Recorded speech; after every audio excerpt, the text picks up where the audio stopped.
Bonjour à toutes et à tous et ravi de vous retrouver pour parler aujourd'hui de votre épargne. Oui, votre épargne est en danger. Bien sûr, je ne veux pas vous faire peur, je veux simplement vous dire la vérité, qu'on vous cache trop souvent.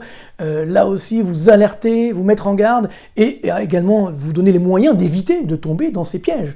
Donc aujourd'hui, 5 grands dangers menacent notre épargne. On va les voir dans le détail, évidemment sans langue de bois, avec des graphiques, avec des tableaux, d'un point de vue pédagogique. Mais rappelons pour commencer ces 5 dangers. D'abord, les arnaques sur les fameux placements mirobolants qui vous protégeraient contre la crise. On va voir comment les éviter. Deuxième point, les prélèvements sur les comptes bancaires. Oui, c'est vrai qu'ils sont inscrits dans la loi, donc ça peut se produire là aussi. Troisième danger, l'assurance limitée en cas de faillite bancaire.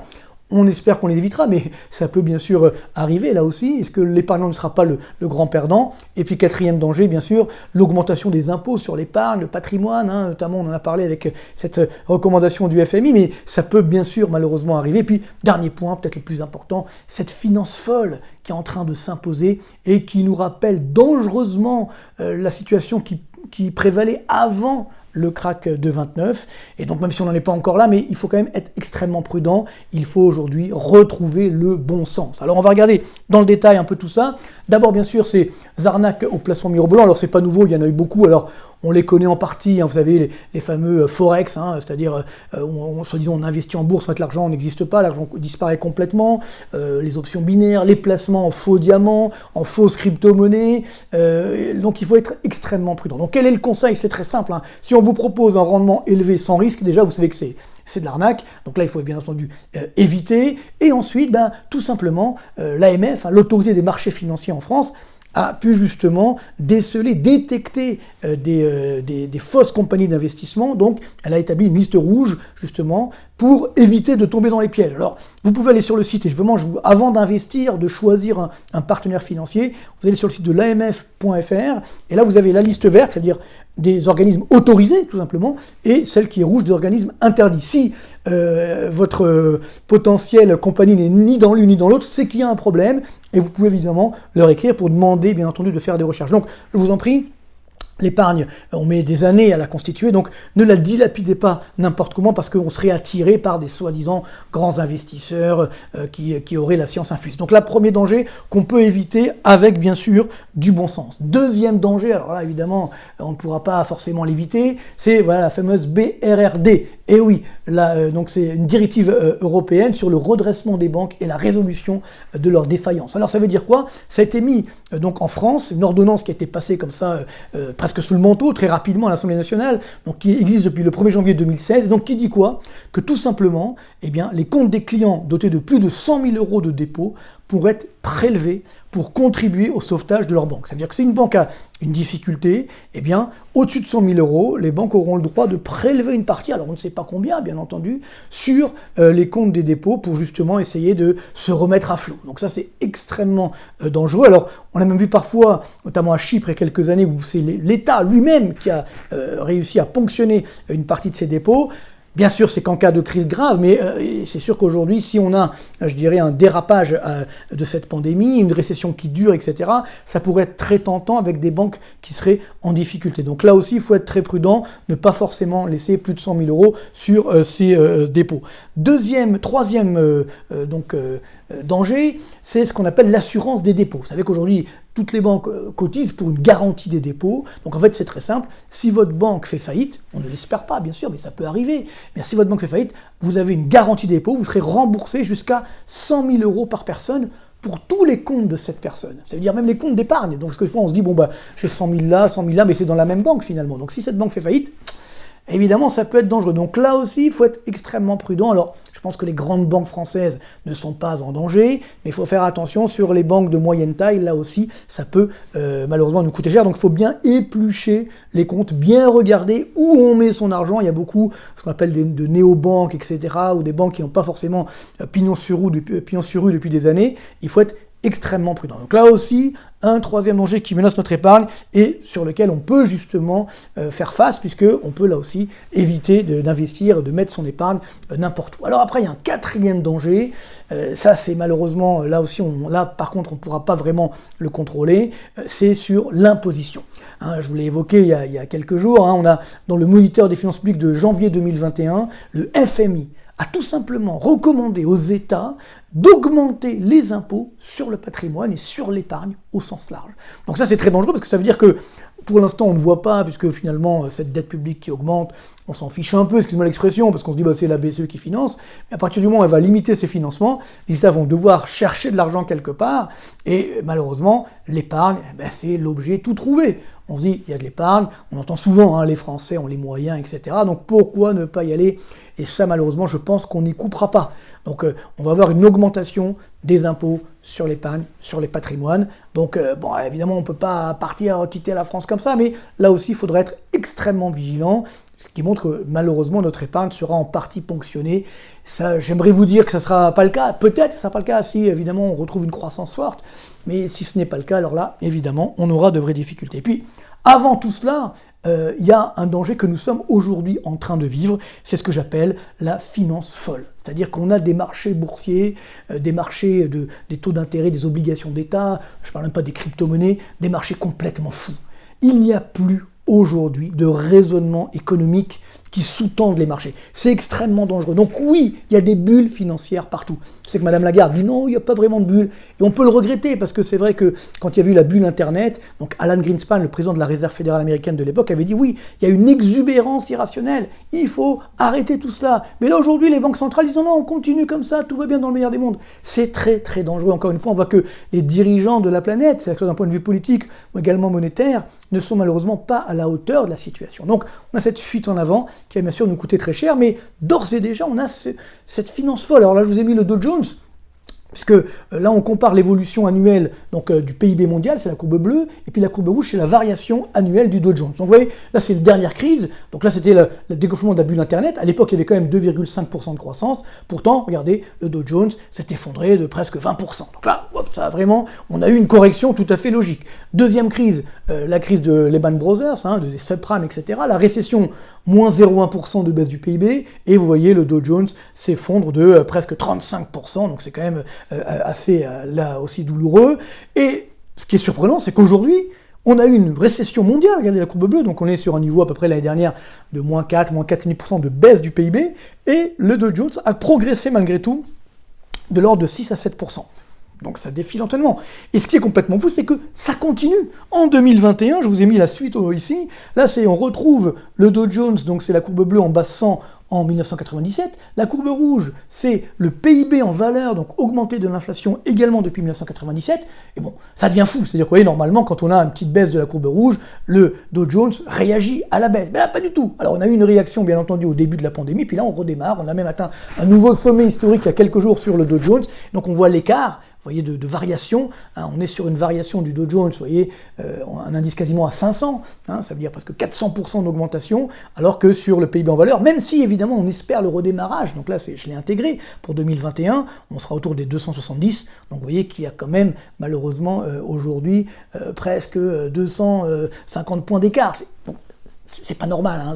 Il y a évidemment un problème que nous vivons aujourd'hui, on a cette déconnexion entre la réalité boursière et la réalité économique. Et ça, c'est extrêmement dangereux. Alors ça me rappelle, à moi qui suis les marchés depuis 25 ans, la crise qu'on a connue dernièrement, il y a quelques années maintenant, la bulle Internet. Donc on a vécu la même situation. Regardez, à l'époque, donc le Nasdaq avait augmenté, là, donc là c'est le Nasdaq, la courbe bleue, a augmenté de 1100% de 90 à 2000. Et là, regardez, alors après bien sûr, ça s'est effondré, hein, moins 80%. Et là, regardez, c'est incroyable parce que chaque semaine, ça continue d'augmenter, on passe de record encore sur le Nasdaq, et voilà, on est quasiment au même chiffre, 1004% d'augmentation de 2009 à 2021 sur le Nasdaq, voilà, donc la bulle n'en finit pas. Ce qui est fou, c'est que beaucoup de mes confrères nous disent non, mais c'est tout à fait normal, ça va continuer comme ça. Non, on se doit aujourd'hui de dire ce n'est pas normal, ce n'est pas une réalité économique. Donc c'est simplement du casino. Faut appeler effectivement cette réalité ainsi, et on a d'ailleurs des cas qui le montrent. on a des entreprises qui fluctuent, et dont les cours boursiers fluctuent de façon complètement désordonnée. Donc là, je vous en ai parlé il y a quelques mois, c'est le cours de bourse de Signal. Vous savez que Elon Musk, le patron de Tesla, a dit « use Signal », un petit tweet « use Signal », utilisez Signal, qui est le concurrent de WhatsApp, la messagerie. Et donc, le cours, regardez, a augmenté de 11 560% en 4 jours. Évidemment, mais sauf que ce Signal Advance, ce n'est pas du tout Signal, le concurrent de WhatsApp, parce que Signal n'est pas coté en bourse. Là, on a une entreprise qui travaille dans le secteur de la santé, donc rien à voir. Donc ça a flambé, puis bien entendu, ensuite, ça s'est effondré. Là, on est autour, et on est tombé à un peu plus de 2 $ le 4 janvier, donc c'est plus que les 60 centimes de dollars qu'on avait le 6 janvier, mais bon, imaginez celui qui a acheté là. Imaginez celui qui a mis son épargne en disant, oui, c'est l'avenir. Et ça s'est évidemment effondré. Donc attention, l'épargne, encore une fois, c'est sacré, on met des années à la constituer, il ne faut pas la gaspiller n'importe quand, alors, et n'importe comment surtout. Donc dernier exemple tout récent, ce qu'on a appelé GameStop. Donc là, vous voyez, GameStop, c'est une entreprise donc, de vente de jeux vidéo, donc un petit peu partout dans le monde. Donc bon, là, ouais, l'entreprise est cotée en bourse depuis 2004. Voilà, donc vous voyez, ça fluctue, des fois à 50 $ l'action, etc. Donc depuis des années. Et puis là, incroyable, l'action est montée à 350 $, puis ensuite on ne le voit pas bien là, elle a rechuté. On va donc faire un petit focus pour voir ce qui s'est passé, c'est assez incroyable. Alors on nous a dit oui, c'est les Robins des Bois des marchés financiers. Qu'est-ce qui s'est passé? Donc, vous voyez, le 4 janvier, le cours de l'action, on est à 17 $. Bon, très bien, et puis là, certains sur des réseaux sociaux d'investisseurs particuliers en bourse, donc aux États-Unis, ont dit ben finalement cette entreprise elle est pas chère. Puis là bon il y a des nouveaux logiciels qui sortent, etc., des nouveaux jeux.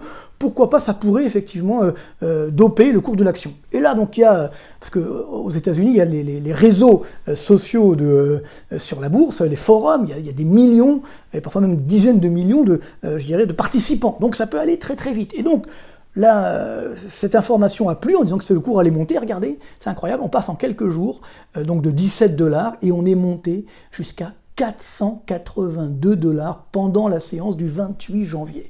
Et donc là, la plupart de ce qu'on appelle les hedge funds, ça veut dire les fonds spéculatifs, se sont dit bon, mais ça ne peut pas durer. Donc ils ont à ce moment-là, voulu spéculer à la baisse contre l'action, c'est ce qui s'est produit. Donc l'action est retombée le même jour, en une journée. On passe de 482 $ à 193 $. Bon, et là, les petits actionnaires se sont dit, oh là on s'est fait avoir, il faut réagir. Et donc de nouveau, les réseaux sociaux ont été utilisés, et finalement, ils ont acheté de nouveau cette action massivement. Je ne rentre pas dans le détail des stratégies, et le cours de l'action est remonté à 325 $ le 29 janvier. Vous voyez, donc c'est complètement fou, et certains ont dit, voilà, les petits porteurs, ils ont battu les hedge funds. Ce qu'on n'a pas dit, c'est que derrière, il y avait des grands investisseurs type BlackRock, qui eux aussi ont raflé la mise, donc il n'y avait pas que des petits porteurs, donc là aussi on est pas mal arnaqué, entre guillemets, mais surtout, c'est la suite qui est intéressante. Le cours de l'action s'est ensuite évidemment effondré, puisqu'il ne s'est rien passé sur GameStop, bien entendu, et donc on est revenu, là c'est le cours du 10 février, à 50 $ l'action. Encore une fois, imaginez celui qui a acheté à 482 $, même celui qui a acheté à 193. Attention à votre épargne, elle est en danger, cette finance n'a aucun sens. Et donc, elle nous rappelle justement ce qui s'est passé à l'époque du krach de 29. Qu'est-ce qui s'est passé à l'époque? Beaucoup justement d'investisseurs particuliers, ce n'était pas forcément des grands investisseurs, se disent bon, on va s'endetter, et avec cette dette, on va investir en bourse. Et comme tout le monde faisait la même chose, évidemment, le Dow Jones a explosé dans les années 20, et à partir de là, on se dit, ça va continuer comme ça, sauf que, évidemment, le krach de 29 est arrivé. Donc, je vous ai ici un petit graphique qu'on voit sur longue période, vous voyez, de 1921 au 30 août 1929, bon, le 30 août c'est d'ailleurs mon anniversaire, mais bon, c'est juste une coïncidence, le Dow Jones a flambé de 470%. Vous voyez, on voit ici la courbe, c'est assez incroyable, et donc on se disait, comme aujourd'hui, ça ne va pas s'arrêter, c'est l'avenir, c'est formidable, on s'endette pour pas cher, on investit en bourse, ça flambe, c'est génial. Et oui, et on retrouve d'ailleurs, vous voyez, de mars 2009 à février 2021, le Dow Jones plus 380% et le Nasdaq plus 1004%, encore plus. Ça ressemble étrangement à ce qui est en train de se passer là. Sauf que bien sûr, les arbres ne montent pas au ciel, et comme on avait cet écart entre la flambée boursière et la réalité économique, et bien ensuite, le château de cartes s'est effondré, on se souvient de ce qui s'est produit ensuite, l'effondrement. Alors bien sûr, on a eu un premier krach d'octobre, donc 1929, après une petite remontée début dans les années 30, et ensuite ça s'est effondré au plus fort, au plus bas. Vous voyez, on a perdu 90% de la valeur du Dow Jones. Le drame, c'est qu'à l'époque, comme justement beaucoup de particuliers s'étaient endettés pour investir en bourse. Donc ils n'avaient pas l'argent. Quand les cours des actions se sont effondrés, ils ne pouvaient pas rembourser leur endettement. Et donc ils sont tombés en faillite, on a évidemment ces images de suicide, etc. Donc voilà, c'est mon rôle de vous dire, alors évidemment je n'anticipe pas un crack de 29, j'espère qu'on va éviter tout ça, mais c'est mon rôle de vous dire aujourd'hui quand ça flambe comme ça, sur n'importe quoi, on l'a vu encore dernièrement, Elon Musk, quand il est parlé de Signal, ça a flambé, là il a parlé du Bitcoin en disant qu'il allait en acheter 1,5 milliard, on ne sait même pas si c'est vrai, mais néanmoins ça a flambé. Bon, tout ça c'est pas sérieux, ce n'est pas la bourse, ce n'est pas la réalité financière, c'est du casino. Voilà, donc si vous voulez vous faire peur, allez jouer à la roulette, allez jouer au poker, ce que vous voulez, mais ça, c'est extrêmement dangereux et ce n'est pas la bourse. Donc voilà pourquoi aujourd'hui, votre épargne est en danger pour toutes les raisons que j'ai évoquées. Alors après, évidemment, chacun fait ce qu'il veut. Moi, aujourd'hui, je dois avouer que comme on ne comprend pas ce qui est en train de se passer, ce qui est extrêmement dangereux, et que ça ne pourra pas durer éternellement, parce que bien sûr la BCE, elle continue de faire sa planche à billets, ça s'arrêtera bien un jour, et après il faudra payer la facture, et là, évidemment, ça fera extrêmement mal. Donc, je vous en prie, je vous en supplie, j'ai envie de vous dire, eh bien, rappelez-vous simplement le bon sens. Les arbres ne montent pas au ciel, on doit avoir une corrélation entre la bourse et l'économie. Sinon, ce n'est pas de la bourse, c'est du casino. Alors, espérons qu'on va éviter justement ce crack, mais surtout, vous tous, protégez votre épargne. Protégez votre épargne. Merci beaucoup et à très bientôt.